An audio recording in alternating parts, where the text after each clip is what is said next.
exclusive, guys. Ignore my sleepy face in an unusual place, that's the backseat of my car, because that's the only time I got from my little sister, who is a hands-on mother and more importantly, a doctor. So the moment she agreed to talk to me for Candid View on Lux Lounge, I just grabbed the opportunity.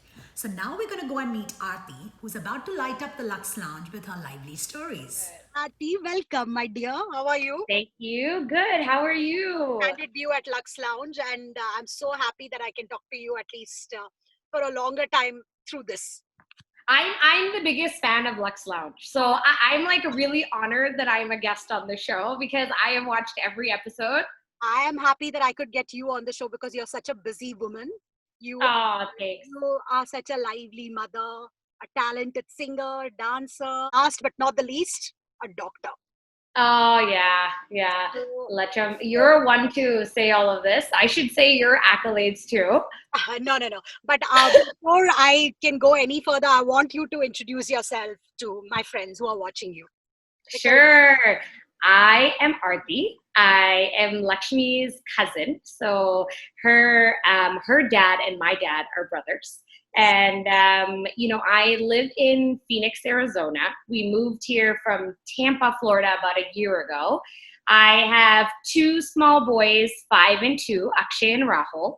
And as Lux said, I am a physician. I'm actually a pediatrician, so I deal with little people. Sure, the hospital would love to have you because you're such a lively doctor, isn't it? Yeah, I honestly think in pediatrics you kind of have to be lively, otherwise the kids don't respond to you very well. True.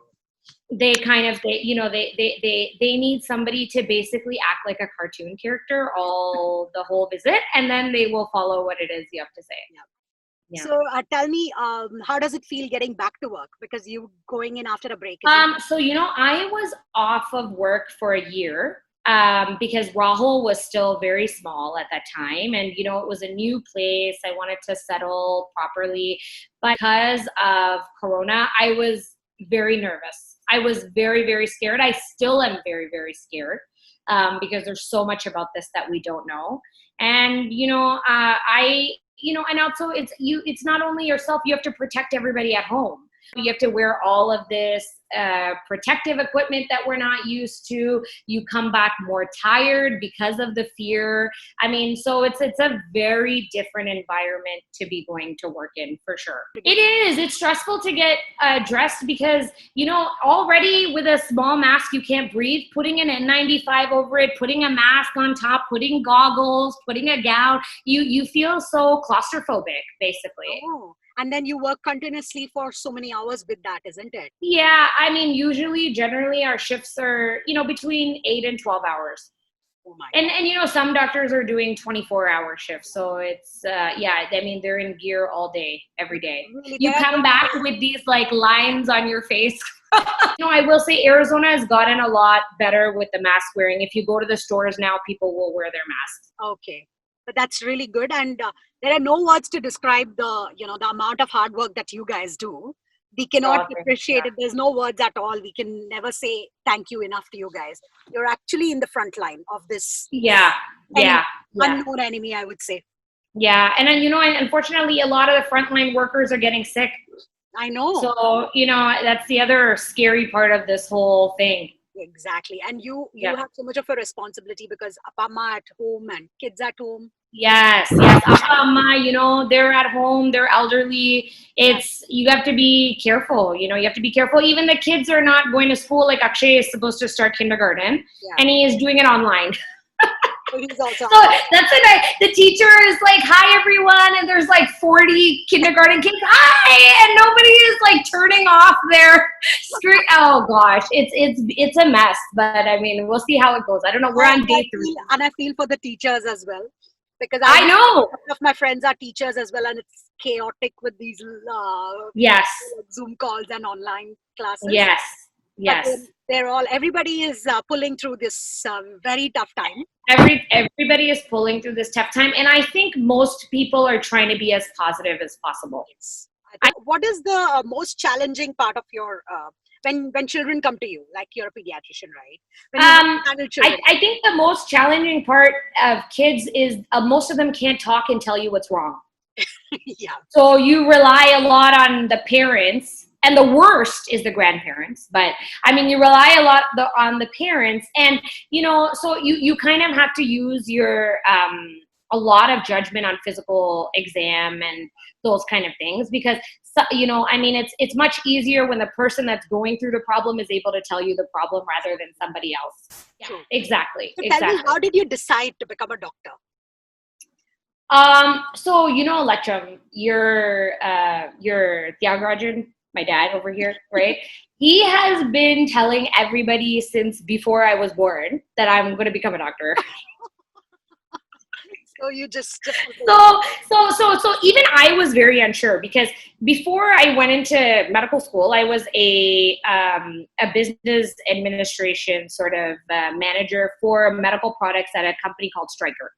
And then after that, before that, I went on a trip to India, to like Kanyakumari, Tirunelveli area.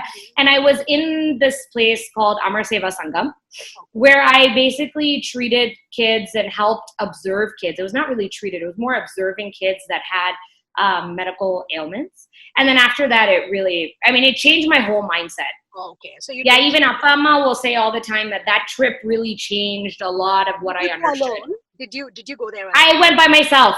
Yeah, I went by myself. I went to Chennai first, and then Shanta Prima actually took me by train, and then I stayed there by myself for a month. Wow, that's amazing. It was a huge change for me. I can imagine you would have been the center of attention over there. Yeah, I was definitely like a hot spot over there. So now let's talk about how you lived in so many countries, right? You were this naughty little responsible sister even when you were a child in Pune. How could you say I'm naughty? What about Karthik? I used to take care of that boy. Oh my goodness. Yeah. So I want my friends to know how, because they have seen Karthik already. So they need to know how you took care of him. We were probably 4, right? 4. So Kutino Miss was our like preschool like baby teacher who used to literally be across the street from our house in Pune. Correct. And Karthik, he used to, even though now he's such a successful brother of mine, he used to be the kid that cried for everything. Okay. So basically, whenever something was new, he used to start getting a little bit afraid. So when we used to go to Kutino Miss's class, I used to drag him basically to class, sit him down in the class, and this guy used to cry the whole class. And I used to have to drag him back from class, and he used to forget his books, he used to forget his backpack.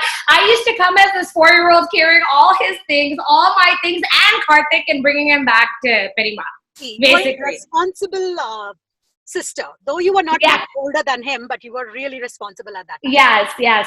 And though we have, been apart because we have been in different places for a long time, somehow we always managed to come in similar places.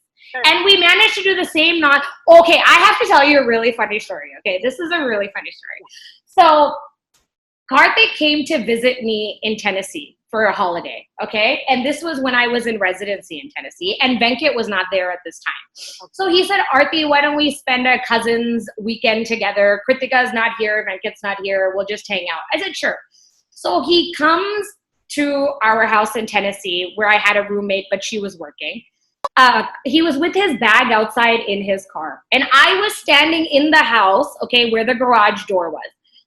All of a sudden he says, Aarti, somebody's coming, help me. So he comes running into the garage with his bag, slams his door. And okay, now if somebody is trying to get away from someone potentially dangerous, will they shut the garage door and lock it, or wait for the garage to close? Karthik starts to wait for the garage.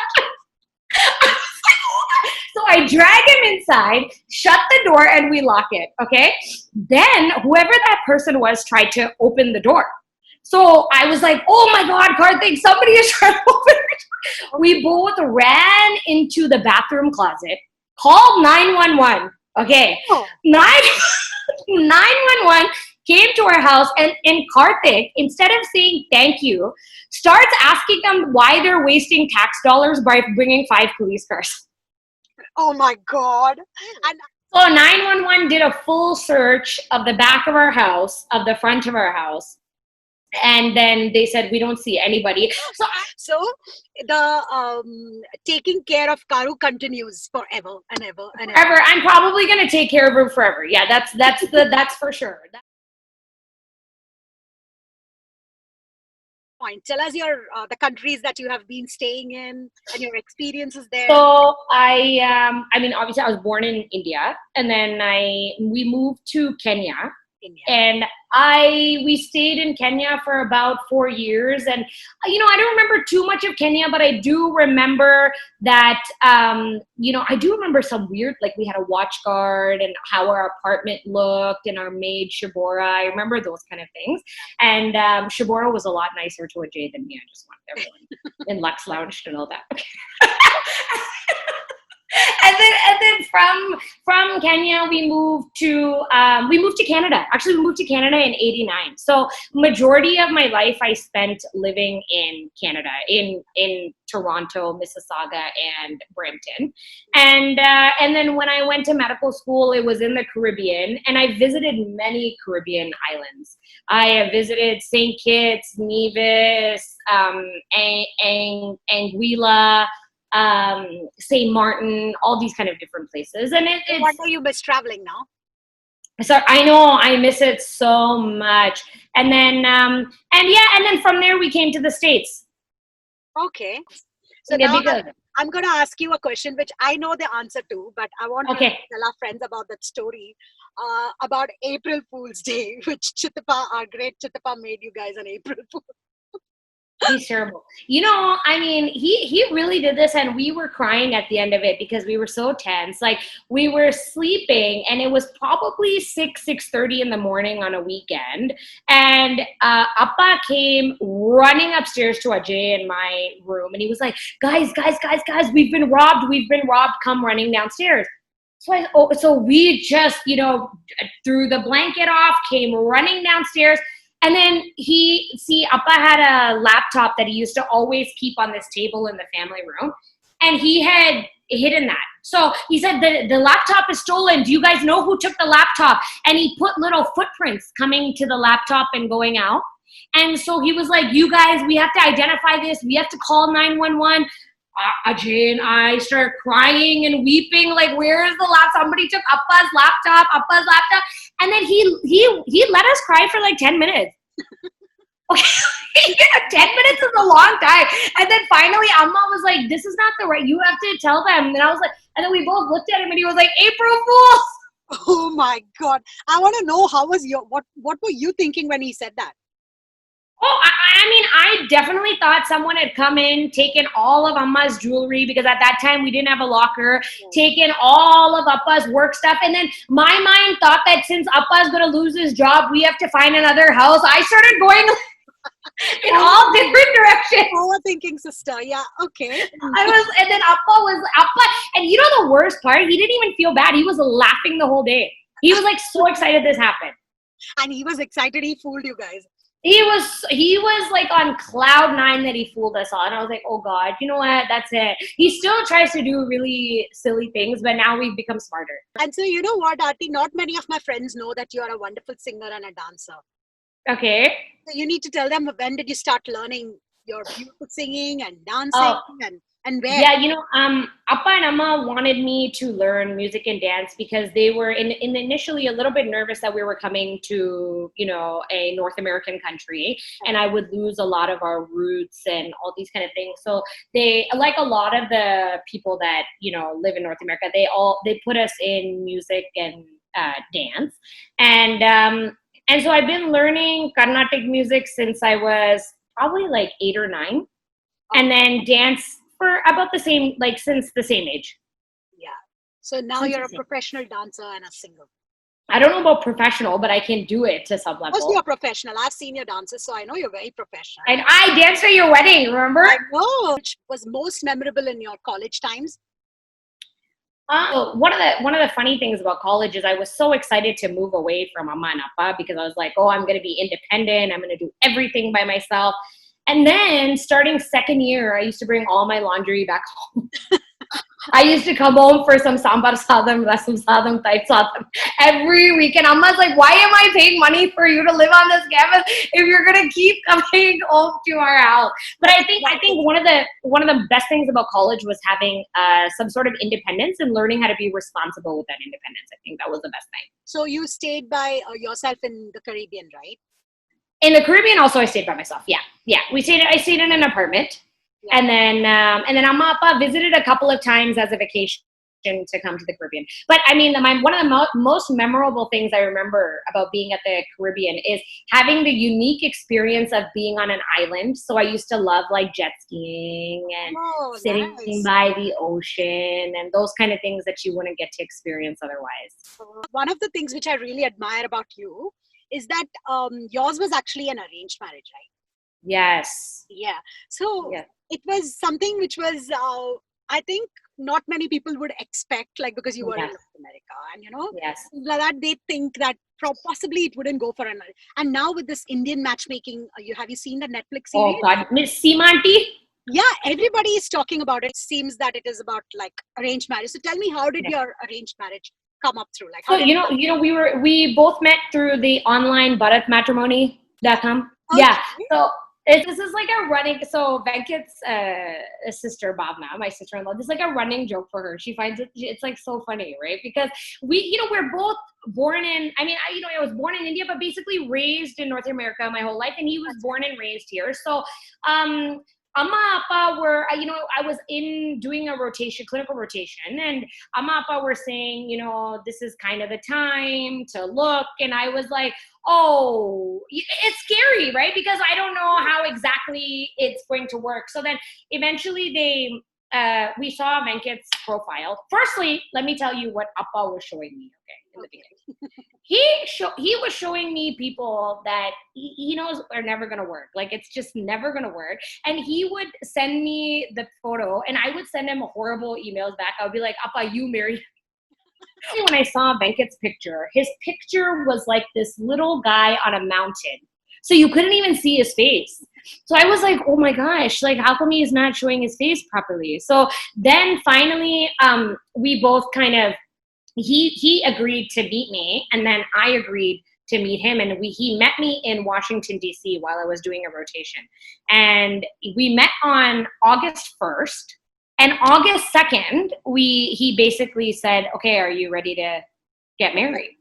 That was a very quick decision. That's it. He was very quick with his decision. And I said, ready to get married? Oh my gosh, I've only known you for like 5 hours.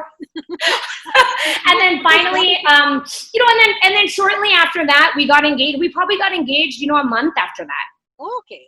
That's quite so, it was pretty, it was really arranged. It was pretty arranged, and obviously a good decision. Very good decision. And a very good decision. I make very few good decisions. This was one of the best. I can see from all this that we have been hearing, and I know my friends would have realized it, you are such an obedient and doting daughter. That is what See, parents decided that you're going to be a doctor. You did it. Yeah. Everything they said, you have done it. So that's a way. You are like an ideal daughter anybody would want. So I could hear all the millions of stories that you have, because your stories are so interesting. I didn't even realize how much time passed off. But one more last story. Is any funny story from you? Because you're so lively, you've just lit up the screen. That's all I can say. Oh, thanks. We should talk about one story about another one of our cousins, Chotu. Okay, Chotu. So this is when Tata used to come and oscillate between India and Canada. So one day, Baby Atte and Sambati Mary had gone out. I think they were actually at work or something like that. And Shruti is petrified of animals. Petrified, right? Any animal, anything that walks, she's petrified of it. Okay, or anything. So there was a little cat underneath their doorstep. She refused to go inside her house. She called Tata and me. Tata and me came walking from our house, and then we had to walk her up the stairs. There was no cat.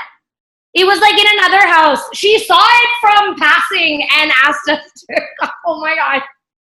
She's gonna kill me for this story. Okay, but you better put it on Lux Lounge. Yeah, I will. So that she comes and she gives her opinion on what she thought of the cat. Maybe she thought the cat was a tiger or something. That's it. That's it. That's it. Well, I think our family has the most number of doctors. Yeah, there's a lot of doctors in our family. I think Chittipa's Priya dream started is it off. Chittipa's Priya, dream is fulfilled. Yeah, that's my dad's dream. You're right, and I think Priya really was kind of the trendsetter for that, and the hardworking, such an accomplished physician in our family that everyone looked up to. And after that, I decided I'm never going to become a doctor because I saw the way she worked hard. So Yeah, that's it. That's it. You were like, this is what I'm not gonna do with. I had a question to ask you about your cooking. When did you start learning cooking? Okay, so see, that's a very recent revelation, because if you ask Venkat about the first 7 years of marriage, it was a lot of eating out, all this. But and I also blame my mother-in-law for this, because she has pampered me, okay, so much with this cooking. She, even when I lived in Tampa, she used to bring me food every day. Okay, she used to make sure like we had breakfast, lunch, and dinner. So there was no physical need for us to be able to make food, because we used to have people constantly feeding us. Right. Finally, there's been no choice in this coronavirus especially. And so I've learned to make a lot of new and different stuff, and even like baking and those kind of things. And now it's become more enjoyable, because cooking is a little nerve-wracking unless you've done it many times. True. It's just about practice in cooking. So it's about practicing. Yes. Any dish which you made it, and Venkat very quietly had it, and then when you tasted it, you realized it was actually good. Oh yeah, many, not even one, many. First time I made sambar, he ate it and he was like, this is great. And I'm like, yeah, this is so good. Because I spent like 3 hours making it. Okay. Like even like making the parpu was like an hour feed. It was okay. And then finally I was like, okay, let me be the good wife, wait for him to finish, serve him all the food and all this stuff. Then I was like sitting down and it looked good. So I was like about to taste it and I was like, what is this? And I have dumped so much salt in there, so much sambar podi in there, that it was like unbearable. It was so karam and so salty. And then he was watching me silently in the corner, and he was like, "How is it?" And I'm like, "I can't believe you ate this whole thing." And it's funny because from the first time I made sambar, rasam, and like kira or something, that took me like 3-4 hours. And now, it takes like 40-45 minutes to make everything. And it's a fast process. You just got used to everything now. So I got used to it. That's exactly. But see, now again, I've backtracked because Amma's here. Yeah. But at least you know what to do now. So what to do. That's right. That's right. But Lakshman, don't you agree that nothing beats coffee from your mom? Oh, yeah. I wish nothing could make a coffee and give me. That's definitely a pleasure, I would say. I think so. Amma is there, you can imagine. Anything for that matter is it's amazing. And Amma is there means you just enjoy the time with her. That's all. That's what I am. I'm really enjoying it. And I think the kids are really enjoying this time more than anything. I say something to my friends at Lux Lounge before we end the conversation. Yes, I would like to say that you guys have a pretty awesome friend. And that this is such a wonderful opportunity and experience. And I can't wait for Lux Lounge to grow and grow and grow and become bigger and bigger and bigger. But more importantly, I have so many people to support me. So that makes it more light for me. Yes. In these really tough times when we all start feeling lonely, it's these conversations which make me happy. And you've just lit up the Lux Lounge screen. I can confidently tell you that. And even having things like this Lux Lounge, for us who are in this pandemic, is something at least jovial and fun to look forward to than the same mundane. So much, Aarti. Thank you. You had so many things to do and I had to squeeze in the time between. And with all the time zone confusion. So it's so nice to be here. I'm sure my friends would love to know all your stories, and I'm sure they're going to ask me for more. Just tell them to call me, and I'll tell them the rest of our Karthik stories. Yeah, okay. And also, wait for some really harsh phone calls from Karu and Chotu for this. Thank you for watching us, guys. Thank you for your continued support. It means a lot to us. So hope you guys enjoyed this interesting conversation, and we'll sure come up with another one next weekend. See you.